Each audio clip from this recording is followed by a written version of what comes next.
네, 반갑습니다. 네. 제가 SNT에서 설명회 한 이후로 가장 많은 날인 것 같은데요. 네, 네, 지금 이 반은 현재 하고 있는 반을 이어서 3월에 이어질 반이거든요. 그래서 지금 현재 이제 반을 말씀드리면 지금 현재 저희 아이들이 13명이서 지금 겨울방학을 2달을 났고요. 그 아이들 어떻게 공부를 했고 이 아이들을 데리고 다음 이제 내신 시즌에 어떻게 공부를 할 것인지 그거에 대한 안내를 좀 드릴게요. 네. 이제 이번에는 오늘 이제 1학년과 2학년 설명회가 동시에 있었는데 1학년하고 2학년 설명회 내용의 결이 완전 다르더라고요. 2학년은 이제 기존 등급제에서 하던 대로 이어가고 하던 공부 이제 이어가서 어떻게 공부할 것인가를 설명을 하는데 1학년은 실제적으로 이제 어디 어떻게 시작되고 어디로 튈지 모르겠다는 표현이 맞을 정도로 지금 예측을 하기가 너무 힘듭니다. 어, 봤더니 이제 등급제가 바뀌어가지고 5등급제로 가는데 5등급에서 일단 1등급 컷은 10%고 2등급 컷이 34%다. 이건 어머니들 이제 외워졌을 거라고 생각을 하고요. 어, 그 모집 요강을 봤더니 아마 이번 해에도 한 350명 정도 일반 전형하고 특별 전형 합해서 저 정도 예상이 되고요. 입학을 하다 보면 또 전학 또 추가 모집도 되고 막 이래서 인원이 좀 저 인원보다는 플러스 마이너스 한 10명 정도가 될 수는 있긴 한데 매해 보면 요 범위 안에서 벗어나지 않는 것 같습니다. 그럼 10%면 한 34등, 35등까지를 예상할 수 있고요. 34%면 100명이 좀 넘어가죠. 근데 지금 이제 저 10%가 기존 등급에서는 1등급하고 2등급까지 하면 11% 정도 되는 이제 그런 인원인데 기존의 1, 2등급 아이들 누적 인원보다는 현재 1등급 아이들이 더 적죠. 그래서 통상 저희가 이제 입시나 어디 가서 컨설팅 갈 때 1, 2등급 이런 용어를 쓰잖아요. 근데 그 1, 2등급에 들기도 사실 현실적으로 많이 힘들었는데 그냥 이제는 1등급이고 그 1등급이 더 힘들어졌다고 생각을 하시면 됩니다. 근데 이제 친구라고 살짝 전화를 해보니 1등급이 10%면 사실 현실적으로 모든 학교에서는 입시의 중심을 10% 1등급 아이들한테 맞춰줄 수밖에 없고 2등급 폭이 너무 넓다 보니 이제 그 2등급 34% 안에서 위에 아이들을 어떤 입시의 성과를 낼 것인가가 아마 너무 승부가 되지 않겠느냐. 1등급 중심, 2등급 머리 이렇게 간다고 생각하면 된다. 그래서 이제 자사고나 외고나 이런 데서는 생기부를 아마 엄청 신경 써서 만들어 줄 것이고 이제 5등급제라 시험 문제를 이제 어떻게 낼 것인가가 올해 중간고사가 아주 큰 변수다. 그런 얘기들을 하고 있습니다. 어, 1등급은 그래도 10%니까 그 10%를 걸을 수 있는 시험을 만드는 건 사실 어렵지 않습니다. 그러니까 1등급 점수폭을 보면 1등급, 2등급까지의 점수폭이 한 70점대 후반, 뭐 아주 어려운 60점대 초반까지 떨어지기도 하는데 그런 난이도의 시험을 내기는 수학은 어렵지 않거든요. 네, 그런데 이제 그런 거기에 전략적으로 고득점 문제를 뭐 두 개, 세 개 넣어가지고 그냥 등급을 확 편하게 조정을 할 것인지 아니면 중상위 문제로 고름 분포로 1등급에서 2등급까지 고름 분포로 등급을 잘라낼 것인지 이제 그것이 선생님들의 고민이고 이제 그것을 잘 예측을 해서 저희는 이제 거기에 맞게 또 대비를 하는 게 문제가 되는 거죠. 강사들 입장에서는. 그래서 좀 어려운 게 문제가 어디로 튈지 모르고 그다음에 어떻게 해야 될지 선생님들도 저희들도 고민하는 과정이 있기 때문에 그 모든 변수에 대응을 하려면 뭐 중상 문제는 중상 나름대로 완벽해야 되고 심지어 이제 선생님들이 전략적으로 등급을 가르기 위한 문제로 되는 한두 문제 어려울 수 있는 한두 문제까지도 이제 한대 보고도 좀 대비를 해야 되는 그런 시점이 와서 이번 아이들은 어려운 문제까지도 공부를 시켜야 하는 숙제가 이제 저한테 생겼습니다. 어, 기존에는 분기별로 많이들 아시겠지만 어려웠다 쉬웠다 어려웠다 쉬웠다를 반복을 했었어요. 그래서 작년 컷을 제가 이제 예를 들어 보여드리면 1학기 때 중간고사 때 매우 어려웠고 1학기 기말에 별로 안 쉽게 됐더니 1등급 컷이 68.5까지 막 떨어진 이런 일이 있거든요. 근데 2학기 때는 중간고사 때는 좀 어렵게 냈는데 기말고사 때 엄청 역대급으로 쉽게 냈더니 1등급 컷이 88.9까지도 올라가는 그러니까 제가 이제 난이도를 말씀드리면 어렵고 쉽고 어렵고 쉽고의 주기는 한대부고는 항상 있었거든요. 근데 그게 강도의 차이인 거지. 작년에는 이렇게 해서 예측을 할 수 있었어요. 예를 들어 기말고사 때는 저희 학원에서도 성적이 아이들이 다 좋았는데 중간고사 때 어려웠기 때문에 이번엔 무조건 쉬어라고 이제 자신 있게 말을 하고, 강사인 저희들 입장에서는 이제 아이들이 이것도 풀어야 돼요 할 때 저희가 고민하면 안 되거든요. 그러게 이것도 나오지 않을까 이런 말 하지 말고 안 나와 그냥 이렇게 이거 하지 마 이렇게 딱 잘라주는 게 필요한데, 난이도에 대한 예측이 있으면 그런 문제를 과감하게 제껴줄 수가 있거든요. 공부량을 줄여줄 수가 있잖아요. 그래서 이제 그런 예측이 가능했었는데 올해는 첫 시험부터 전혀 예측을 할 수가 없는 상황이에요. 좀 어렵죠, 사실은. 네. 이제 그리고 그래도 이제 경향은 한대부고가 저희들 강사들 입장에서 편한 건 선생님들이 이렇게 경향이 철학이 들쑥날쑥하지 않으시고 아주 어려운 문제들은 되도록이면 배제를 하시기 때문에 본인들이 수업한 내용 안에서 굉장히 충실하게 내시거든요. 그래서 기준으로 하면은 부교재에서 거의 60-70% 똑같이 내고 거기서 변형 문제나 자체 제작 문제를 30% 하시는 수준이어서 네. 그 흐름에서는 변하지는 않을 거라고 생각하고요. 부교재도 이제 이번에 2학년 같은 경우는 1학년 때 올림푸스 유형편이라는 문제집을 썼고 2학년 때도 똑같이 올림푸스 유형편을 쓰기로 이제 결정이 났는데 1학년도 똑같이 올림푸스 유형편으로 공통수학을 쓸지 아니면 등급제가 달라지니까 선생님들이 새로운 시도로 교재를 바꿀지 이제 그거는 정보가 더 나와봐야 이제 거기에 맞게 대비를 해볼 수 있을 것 같습니다. 네, 부교재 쌍둥이 문제가 많기 때문에 3월 수업에서는 부교재를 중심으로 수업이 진행이 됩니다.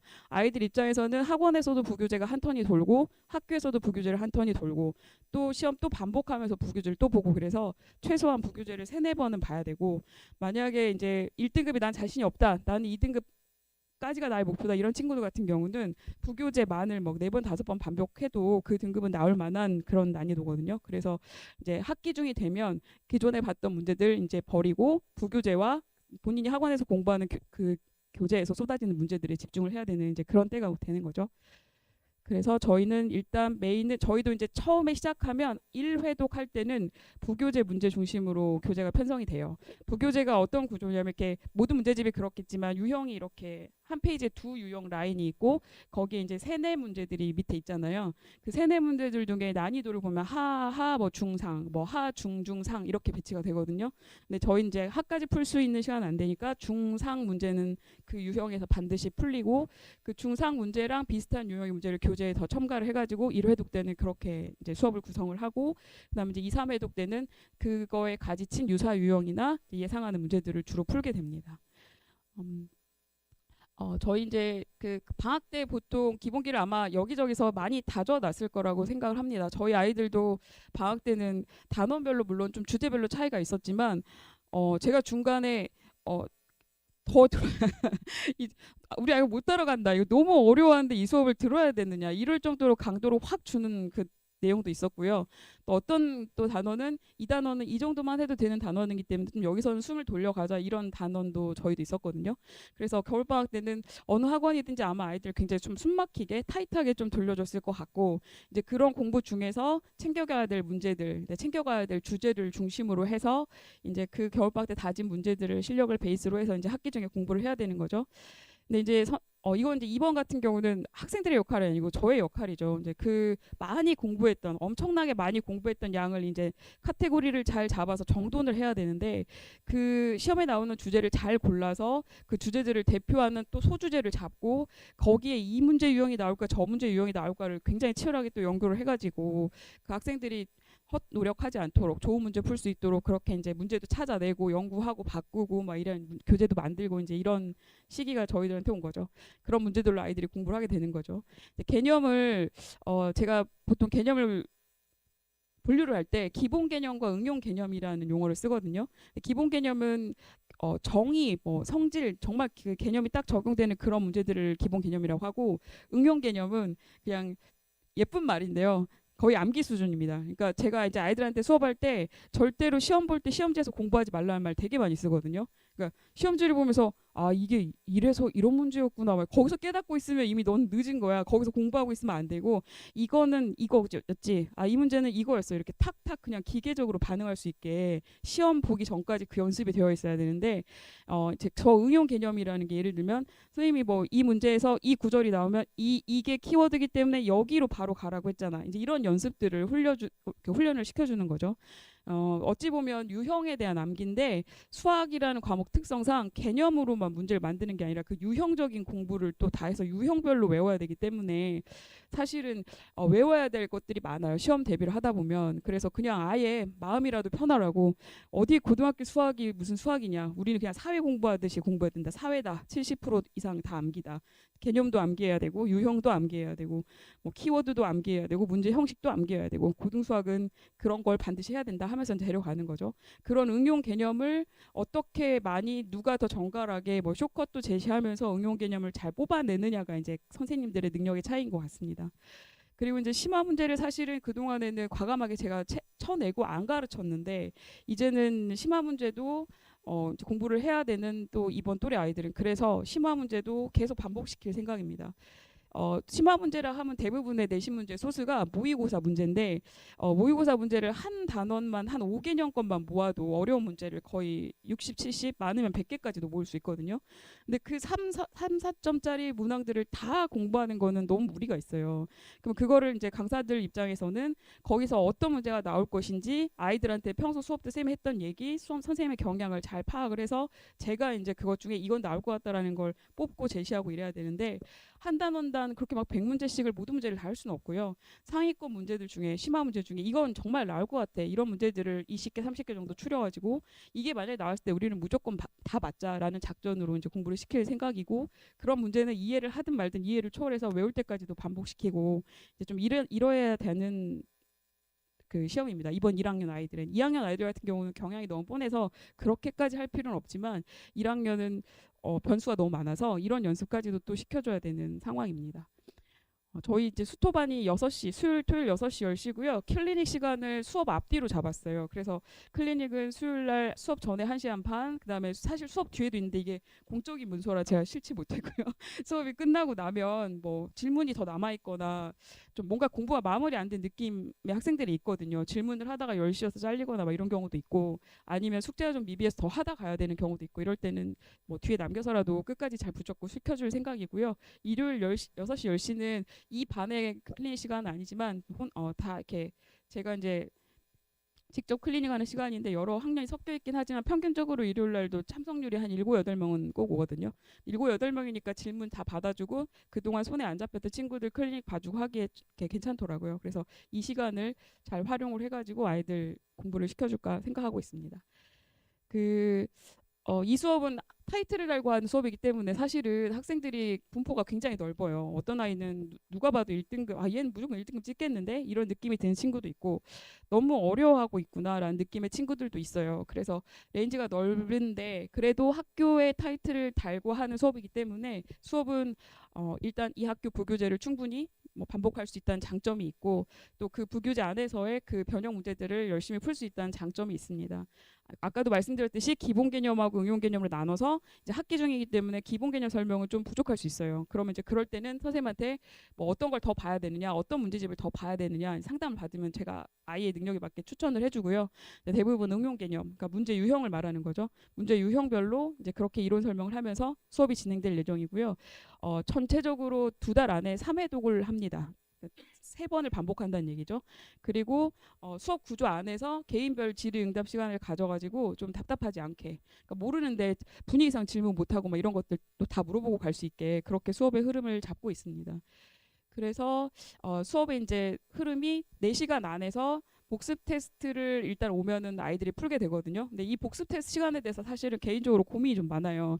수업을 하다 보면 양이 굉장히 많은데 이걸 시험 보느라고 막 34, 50분을 쓰는 게 너무 선생님 입장에서는 막 아까운 거예요. 그런데 한편으로는 복습 테스트를 하다 보면은 되게 의외의 그 구멍들이 굉장히 많이 발견이 되거든요. 그러니 또 이걸 안 할 수도 없는 거죠.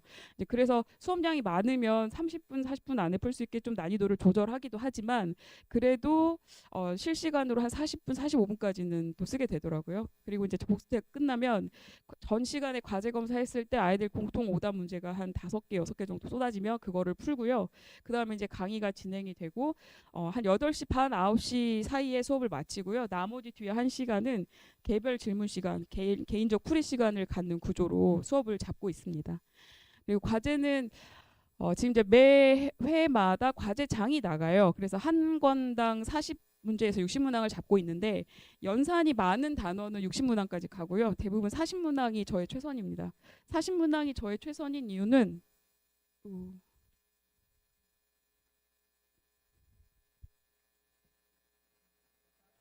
나왔어요. 네. 40문항이 저의 최선인 이유는 제가 아이들 풀이를 전체 문항을 전부 다 첨삭하고 다 지켜보거든요. 처음엔 너무 인원이 많아지면 이제 이게 인원이 많아지면 감당이 가능하냐 이런데 네, 제가 방학 때 거의 30명 넘는 아이들의 숙제를 한 학생당 60문제씩 50문제씩 거의 다 봤어요. 처음에 힘들어서 좀 꾀도 부려볼까 생각도 했죠. 아, 오답만 좀 해줘볼까 막 이랬는데 정답한 것도 한번 다 보자 했더니 이제 그렇게 했을 때 시간적으로 엄청난 에너지가 들긴 하지만 아이들은 손에 다 잡히더라고요. 아, 이런 건 이렇게 푸는구나. 또 이 친구는 여기에 구멍이 있구나. 이런 것들이 보여서 아, 이 작업은 앞으로도 계속 해 나가야겠다고 생각을 하다 보니 제가 이제 잡고 있는 어떤 적정 인원수 안에서 제가 첨삭이 가능한 문항 유형이 40문항에서 한 50문항이 나오더라고요. 그래서 그 이상을 넘지 않아야 될 것 같고 아이들한테도 이제 물어봅니다. 이 정도 숙제를 하는데 시간이 얼마 정도 걸리니? 그러면 보통 저는 2시간 3시간이면 할 거야 하지만 아이들은 4시간 5시간이라고 얘기를 하거든요. 그럼 아이들은 수업도 이틀 들어야 되지 과제하느라고 또 그 많은 시간을 써야 되지 그러면 수학에 막 4일 5일을 쓰고 있어야 되는데 학교 가보시면 알겠지만 현실적으로 그러기가 굉장히 힘들거든요. 그래서 좋은 문항으로 너무 쉽지 않은 문항으로 그냥 30개, 40개, 많아야 50개 정도로 유지를 하자라고 생각을 하고 있습니다. 그리고 오답을 다시 풀 수 있게 해설지를 주면서 백지 문제집을 또 주고요. 그다음에 첨삭한 거에 대해서는 또 아까 말씀드린 질의응답 시간에 질문도 받아주고 있습니다. 아까 말씀드렸지만 공통 오답 문항에 대해서는 수업 중에 풀고요. 그다음에 이제 이게 아까 제가 5개, 6개라고 말씀드렸는데 첨삭을 하다 보면은 40개 중에 오답이 한 5개, 별이 15개 막 이런 친구들도 있어요. 반반이었어요. 이번 겨울방학 때는. 그러면은 그 아이들의 나머지 오답은 다 어떻게 관리하냐가 저한테 엄청난 숙제였는데 그걸 질문을 받아주겠다고 막 모든 클린 시간에도 불러보고 따로 오라고도 하고 했는데 소화가 안 되는 거예요. 그래서 고민을 하다 생각을 한 게 학기 중에는 이제 방학 중에는 저희도 막 오전, 오후, 저녁까지 다 시간이 강의가 있어 너무 바빴지만 학기 중에는 시간적 여유가 있으니까 저렇게 해결이 안 되는 오답은 개별적으로 다 풀이를 영상을 찍어서 보내주자라고 생각을 했어요. 그래서 교재를 만들면 개별 문항에 대한 영상을 다 만들어 두고 이제 그 아이들이 요구가 있을 때 너는 몇 번 몇 번 보내줄까 하면 아이들이 이제 요구를 하면은 그 영상을 다 문항별로 보내줄 거라고 이제 생각을 했고 그렇게 해결을 하지 않으면 안 됩니다. 왜냐하면 학기 중에 나가는 문항들은 다 하나하나가 시험 문제 같은 문항들로 정말 나가거든요. 그래서 그것들을 놓치면 안 되는 문제들이기 때문에 그렇게 해서라도 관리를 할 생각입니다. 과제가 좀 부족하다 싶으면 남겨서 하고 주말에 부르고 뭐 안 되면 막 어떤 시간을 어떻게든 쥐어짜서 내서라도 과제도 또 열심히 잘 시켜볼 그럴 생각입니다. 네, 시험은 문항을 학기 중에 방학 때인 15문제로 잡았었는데요. 학기 중에는 20문제로 잡았습니다. 이유는 한 대 보고 시험 문제가 20문제거든요. 그래서 그거에 맞춰서 한번 런닝 타임을 돌려보려고 이제 시간 관리하는 연습을 하려고 그렇게 잡았고요. 문항은 전 시간 거 10문제, 그다음에 이제 그 누적된 문제 10문제, 누적해서 쌓아서 그 전전 거까지 복습할 수 있게 하는 문제 10문제 이렇게 하고요. 오답까지 모두 마치고 귀가하는 걸 원칙으로 잡습니다. 그러니까 질의응답 시간에 물론 급한 질의응답이 있으면 그걸 해야 되긴 하겠지만 복습 테스트를 먼저 고치고 가는 게 그게 목표입니다.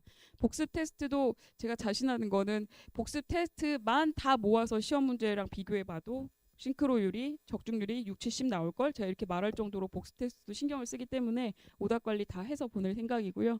테스트 결과를 문자로 보내드리는데요. 학생 그 개인의 점수와 그다음에 반 전체 아이들의 점수를 다 보내주거든요. 그러니까 예를 들어 지금 15문제인데 뭐 15점, 15점, 14, 14, 11, 11, 10, 19 이렇게 보내드립니다. 평균을 보내드리는 게 맞는데 그냥 우리 딸은 몇 등인가를 너무 궁금해하시길래 이렇게 쭉 보면 아 우리 딸 여기 있구나 이런 걸 파악하기 쉬우시라고 그냥 그렇게 전체 학생들의 데이터를 보내드리고요. 네, 이름은 빼고요. 네, 그리고 아까 말씀드렸듯이 뭐 시험지 구조에 맞춰서 연습을 많이 하니까 시간 관리하는 연습은 매 시간 해서 아마 시험장에서 시간 부족하다는 말 안 나오게 이제 그렇게 만들어줄 생각입니다. 이건 이제 그 회차별 일정이긴 한데요. 이걸 뭐 이렇게 보셔도 뭐 그러려니 하시겠지만 이제 제가 보여드릴 게 여기 이쯤 3월 말쯤에 1회독 마무리가 됩니다. 1회독 마무리가 되면 중간고사 범위가 다 끝났기 때문에 이때부터는 이제 실전 모의고사가 한 회씩 추가로 나갈 계획이고요. 한 턴을 돌고 그다음에 이제 한 번 다 돌았으니까 두 단원씩 묶어서 하다 보면 요쯤 되는 때 2회독이 가능합니다. 구멍이 났으면 또 여기서 메꾸고 또 막 강조하고 막 기계적으로 푸는 연습들을 시키는 거죠. 그리고 이제 이쪽 되면 3회독을 마무리하고 이제 직전 거의 갔을 때 3회독을 마무리를 하고 전날에는 이제 실전 모의사 풀고 학생 개인적으로 계속 오답이 나오는 문제에 대한 공부를 하고 개인적 질문을 하고 이제 직전 날엔 그렇게 보강을 하죠. 보통 직전 날 시험이 수학 한 과목만 있는 경우가 많았거든요, 그동안. 근데 아주 운이 없게 짝꿍 과목이 생긴다. 이제 그러면 얼른 또 와서 빨리빨리 하고 보내줘야 되고, 그렇지 않으면 전날 첫째 날이 아니고서는 아이들이 빨리 오면 12시 1시에 다 오거든요. 그러면 직전 대비할 때는 거의 그 12시 1시부터 밤 늦으면 10시 11시까지 저랑 거의 살다 갑니다. 제발 탈출하고 싶다고 할 정도로 그냥 살다 가는데, 네. 그러고 이제 11시에 보낼 때 이제 수학 공부 그만해 이러고 이제 집에 가서 자 그냥 막 이러면서 보내는 거죠. 네, 이제 그렇게 한 학기 한 시즌을 이제 진행할 계획입니다. 지금 이제 상황을 말씀드리면 제가 한 지금 방학 때 14명 정도를 이제 데리고 수업을 했거든요. 14명에서 뭐 휴가도 가고 뭐 중간에 나가기도 하고 들어오기도 하고 해가지고 한 13, 4명이 계속 유지가 되고 있는데요. 이 아이들을 첨삭을 다 한 게 굉장히 큰 소득이었어요. 첨삭을 하지 않았으면 그 알뜰한 아이들이 발견이 안 됐을 텐데 만들어질 수 있는 여지가 있는 아이들이 되게 많이 보이더라고요. 물론 어떤 친구는 손을 댈 수 없게 잘하는 친구도 있어요. 그래서 제가 첨삭을 하다가 한 권을 이렇게 다 했는데 하나도 첨삭할 게 없는 그래요. 네, 이제 고수죠. 무림의 진심이요. 그래서 첨삭할 게 나는 분명히 얘 거를 25분 30분 첨삭한다고 다 봤는데 볼펜 자국 하나가 없어서 뭐라도 써줘야 얘가 내가 첨삭했다고 믿어줄 텐데 이럴 만한 고수도 발견을 하게 됐고, 막 글씨를 너무 글씨를 못 써가지고 그 아이의 흐름을 따라서 여기서 어디로 간 거야 막 이러고 막 제 거기다 막 첨삭이라기보다 막 문항마다 누구누구야 선생님 너무 힘들다 글씨 잘 써야 된다 막 이런 거 써주기도 하고, 또 어떤 친구들은 또 이제 오답을 당연히 오답은 모두 첨삭을 해줘야 되잖아요. 근데 오답도 옛날에는 첨삭을 하지 않으면 틀렸다고 하면 그 아이들이 그걸 처음부터 다시 풀잖아요. 근데 첨삭을 하게 되면 이렇게 보면 정말 안타까운 실수로 갑자기 428인데 429가 된다거나 이런 실수들이 있어요. 5 더하기 15인데 더해서 20인데 75가 되어 있다거나 이런 것들도 발견이 되더라고요. 그래서 그런 것들은 다 줄 쳐주고 고치라고 하면 그 아이도 그것만 고치면 되잖아요. 그 문제를 다 풀 필요가 없잖아요. 이제 그런 또 장점도 있었고, 또 첨삭을 하다 보니까 막 그 아이들의 그 막 심리적인 마음이 다 공감이 되는 거예요. 이제 아끼는 친구 정말, 또 어떤 친구는 어머 얘는 어떻게 이렇게 하나의 흐트러짐도 없이 식을 이렇게까지 정갈하게 쓸 수 있을까? 이 숙제를 얘가 이렇게 정성스럽게 했는데 나는 더 정성스럽게 막 검사해야지. 이렇게 감동을 주는 친구들 있었는데, 또 글씨가 엄청 잘 써주고 열심히 푼 거와 실력이 또 다른 문제잖아요. 그러면 막 이렇게 잘 썼는데 틀렸다고 막 이러면서 안타까워하면서 채점도 하고 이러면서 좀 아이들에 대한 애정도 생기고, 이제 무엇보다도 애정을 넘어서 아이들의 실력이 파악이 되고 수업 때 이렇게 강조를 해도 이런 부분은 또 놓치는구나 이런 부분까지 좀 다 파악이 돼가지고 첨삭이 아이들에게도 도움이 될 수도 있겠지만 무엇보다 저한테 큰 도움이 됐습니다. 그래서 제가 생각하기에 저희 반 14명 중에서 제가 과감히 말씀드리면 한 7, 8명은 무조건 저 1등급 안에 들게 만들 수 있겠다. 이런 판단이 들었고요. 나머지 밑에 친구들은 사실 많이 못 따라서 어려워했었거든요. 그래서 제가 중간에 아예 시중교재로 따로 바꿔주기도 하고 시중교재를 사서 날짜별로 이렇게 풀어라고 타임테이블을 다시 만들어주기도 하고 그랬었어요. 중간에 인간적인 갈등도 있어요. 더 잘하는 친구는 얘는 더 좋은 걸 배워야 되나? 뭐 이런 갈등도 강사로서 물론 있었고, 못하는 친구들 볼 때는 여기 남아있는 게 맞나라는 것도 인간적으로 갈등이 되기도 하죠. 근데 못하는 친구들 같은 경우도 남아있게 만들었습니다. 그 이유가 뭐냐면요. 제가 이제 아까 말씀드렸던 그 튼튼한 7, 8명이 주는 기운이 있거든요. 걔네들이 공부하는 거, 걔네들의 태도, 걔네들의 응답, 뭐 선생님이 잠깐 계산 실수 한 번이라도 했을 때 갑자기 여기저기서 막 툭툭툭 터져오는 말들. 그러니까 어떤 날은요, 제가 계산 실수를 했는데도 아무도 모르다가 막 초반에 한 계산 실수를 여기까지 올 동안 아무도 모를 그런 수업 분위기일 때도 있어요. 그런데 이 반 아이들은 조금만 뭐가 이상해도 여기저기서 서로 막 먼저 말하려고 하는 그런 분위기의 아이들이었거든요. 그래서 그런 분위기에서 또 공부하는 분위기가 있기 때문에 아무리 힘들어도 좀 같이 가자. 그리고 힘들어도 이 안에서 그래도 뭔가를 이겨내야지, 도망가지 말자, 피해가지 말자 하면서 이제 같이 지금 14명이 겨울방학을 나오고 있습니다. 남은 한 달도 이제 그렇게 날 생각이고요. 이 말씀을 드리는 이유는 그 7, 8명을 무조건 1등급으로 만들 것이고 나머지 아이들도 반드시 2등급 초반 점수를 중간고사에 만들어서 정말 수업을 듣는 아이들이 7, 80%가 다 1등급에 올라가게 해보자. 34명인데 뭐 그거 못할까, 이런 각오와 생각을 하고 있어요. 그래서 선생님의 그 각오와 생각이 이렇고 아이들의 분위기가 이렇기 때문에 선택을 하실 때 거기에 만약에 우리 자녀가 이 포지션에 정말 맞고 좋은 것 같다 하면 보내시고, 아니면 국룰인데 이건 뭐 저희 아이들도 물론 이탈이 있으면 안 되겠지만 사실은 겨울방학 때 수업을 들었던 학원에서 마무리를 하고 중간고사를 보는 게 맞습니다. 그런데 또 여지가 있잖아요. 바꿔야 되는 어떤 변수가 있을 수 있고요. 그 변수가 생겼을 때 만약에 다른 학원을 고려하고 계시다면 저한테 보내주시면 제가 잘 만들어서 좋은 성적 낼 수 있을 것 같습니다. 네, 일단 아이들이 분위기가 너무 좋아서 네, 아 내려가? 이 분위기에서 좀 같이 공부를 해서 좋은 성과가 이렇게 선순환됐으면 하는 좀 바람이 있습니다. 네, 긴데 들어주셔서 감사합니다.